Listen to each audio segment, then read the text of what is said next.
सुप्रभात। मैं मनीषा कुमारी क्रमांक 85 पीटीईसी चंदवाड़ा मुजफ्फरपुर की द्वितीय वर्ष की छात्रा हूँ। आज मैं आपको विषय S5 के विद्यालय में स्वास्थ्य, योग एवं शिक्षा की इकाई 4 स्वास्थ्य शिक्षा की समझ तथा विद्यालय के संदर्भ के बारे में बताने जा रही हूँ। मेरा उपविषय है पोषण तथा संतुलित आहार की समझ प्रारंभिक विद्यालय में आने वाले बच्चों के विशेष संदर्भ में। प्रारंभिक विद्यालय वाले बच्चों के लिए पोषण तथा संतुलित आहार उनके संपूर्ण जीवन शैली के लिए काफ़ी महत्वपूर्ण है। पोषण से बच्चों की संपूर्ण विकास होती है। सही पोषण से बच्चों में लड़ने की शक्ति मिलती है और वे बार बार बीमार नहीं पड़ते हैं। पोषण की कमी से अधिकतर बच्चों में कुपोषण की समस्या प्रायः देखने को मिलती है, जिससे बच्चे के विकास पर गहरा प्रभाव पड़ता है। संतुलित आहार तथा पोषण की बच्चों में आवश्यकता अनुसार पूर्ति करके उनके विकास को बाधित होने से बचाया जा सकता है। जिस भोजन से हमारे शरीर के लिए जरूरी पोषक तत्व हो उसे संतुलित आहार कहते हैं, तथा जिस आहार से हमें पर्याप्त मात्रा में सभी पौष्टिक तत्व जैसे कार्बोहाइड्रेट, प्रोटीन तथा वसा, खनिज, लवण एवं विटामिन मौजूद हो, जो व्यक्ति की शारीरिक वृद्धि एवं विकास के लिए आवश्यक हो, उसे संतुलित आहार की श्रेणी में रखते हैं। इस प्रकार के आहार में जल एवं फाइबर की भी पर्याप्त मात्रा होनी चाहिए।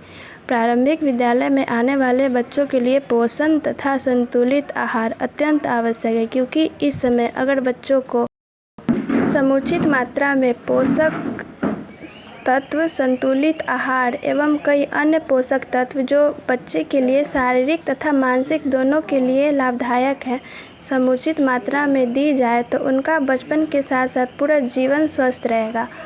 बच्चा का प्रारंभिक उम्र में ही आधा से ज़्यादा विकास हो जाता है, अतः प्रारंभिक विद्यालय के बच्चों के लिए पोषण तथा संतुलित आहार का विशेष महत्व है।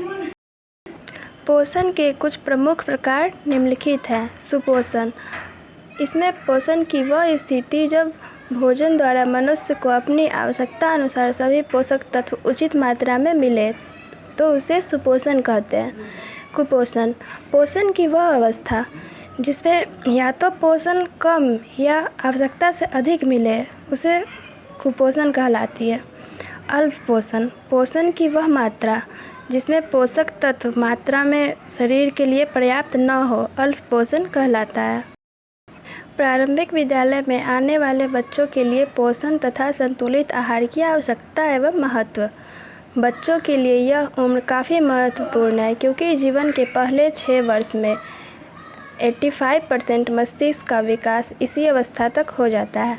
यह अवधि बच्चों में संपूर्ण विकास एवं गुणवत्तापूर्ण देखभाल पर आश्रित है। प्रारंभिक विद्यालय से ही बच्चों को पोषण तथा संतुलित आहार की आवश्यकता एवं समझ विकसित करना चाहिए। इससे बच्चों में नियमित शारीरिक क्रियाकलाप तथा स्वास्थ्य में विकास के प्रति योगदान करती है। सरकार द्वारा MDM मध्याह्न भोजन योजना चलाकर विद्यालयों में बच्चों के पोषण तथा स्वास्थ्य का विशेष ध्यान रखना, जिससे बच्चे पढ़ने के साथ साथ स्वस्थ जीवन जी सके। इससे बच्चों का शारीरिक, मानसिक तथा अन्य कई विकास में सहायता मिलती है।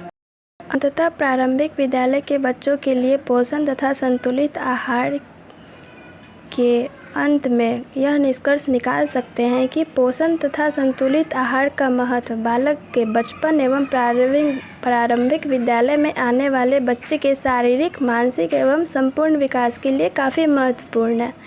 यह विकास उनके संपूर्ण जीवन तक काम आती है।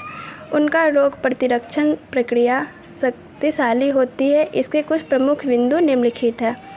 पोषण तथा संतुलित आहार प्रारंभिक अवस्था से लेकर संपूर्ण जीवन में एक शक्ति के रूप में कार्य करती है। उनका बीमारियों से लड़ने की क्षमता का विकास होता है, अतः उसे बढ़ावा देना चाहिए ताकि बच्चे का विकास हो सके। हमें विद्यालय स्तर पर इनके पोषण से संबंधित कुछ प्रमुख कार्य करना चाहिए ताकि सभी बच्चे का विकास संभव हो सके। हमें सरकार द्वारा चलाए जा रहे MDM योजना में सपोर्ट एवं बढ़ावा देना चाहिए ताकि गरीब एवं कुपोषित बच्चों का भी स्वास्थ्य संबंधी समस्या का समाधान हो सके एवं उनके संपूर्ण विकास संभव हो सके। धन्यवाद।